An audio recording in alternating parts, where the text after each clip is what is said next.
Minister दफ्तर जाने के लिए तैयार नहीं, कहते हैं हमारा मिनिस्ट्री ठीक नहीं है, हमारी मिनिस्ट्री बदल दो। और ये होना ही था।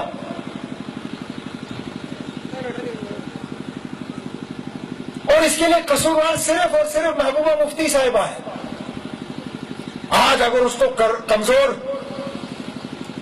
देखा जाता है, उस कमजोरी के पीछे वो खुद कसूरवार है। किसी ने उनसे ये नहीं कहा कि आप दिल्ली जाके कुछ मांगो, उसकी अपनी मर्जी थी।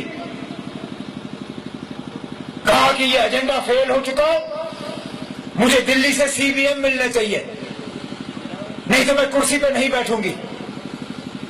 कहा मुझे कुर्सी की लालच नहीं है, मुझे कुर्सी सिर्फ कुर्सी के लिए नहीं चाहिए, मैं कुछ हासिल करके रहूंगी फिर कुर्सी पे बैठूंगी।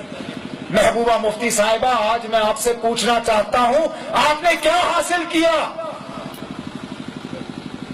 क्या मिला आपको वजीर आजम से कि आप कुर्सी पे बैठी? ये मत कहिए कि हमारी खुफिया बातचीत हुई, कि कोई सीक्रेट डील हुआ है। राम माधव साहब के बयान का जवाब दीजिए, जिसमें राम माधव साहब ने कैमरा पे कहा महबूबा ने कुछ नहीं मांगा और वजीर आजम ने कुछ नहीं दिया। महबूबा मुफ्ती साहिबा ने सिर्फ वजीर आजम से कहा, मोदी साहब मुझे आपके आशीर्वाद की जरूरत है, और मोदी साहब ने कहा जाओ लोगों की खिदमत करो, मेरा आशीर्वाद आपके साथ है। बस इतना ही। अजनाब, अगर यही सुनना था, ये पहले ही दिन हम आपको सुनवा देते। 3 महीने इसके लिए आपको इंतजार नहीं करवाते हम। कुछ लोग इख्तिदार की कुर्सी संभालते हैं लोगों को फायदा पहुंचाने के लिए, और कुछ लोग कुर्सी पर बैठते हैं सिर्फ डर के मारे। महबूबा मुफ्ती इस कुर्सी पे इस रियासत के फायदे के लिए नहीं बैठी है, वो सिर्फ अपने जमात को बचाने के लिए इस कुर्सी पर बैठी है।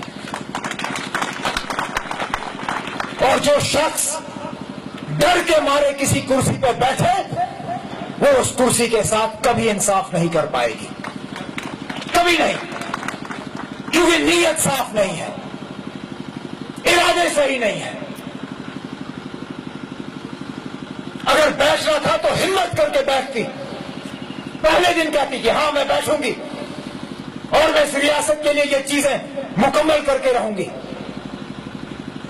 खाली हाथ दिल्ली से आई, फोन पे उसको डराया गया, कहा गया उसको दिल्ली से, महबूबा मुफ्ती जी आपके 20 एमएलए अब जाने के लिए तैयार हैं, आपकी हुकूमत यहां बननी ही बननी है, अब उसमें सिर्फ आपने फैसला करना है, आपने आना है आइए, नहीं आना है तो खुदा के हवाले जाओ, हमने तो बनानी है हुकूमत। महबूबा ने सोचा मुझ में इतना तजुर्बा है नहीं कि मैं दोबारा तंजीम बनाऊंगी। कहा बेहतर है उसी तनख्वाह पर मैं काम करूंगी, बाकी कुछ नहीं। और वाकई वही हाल।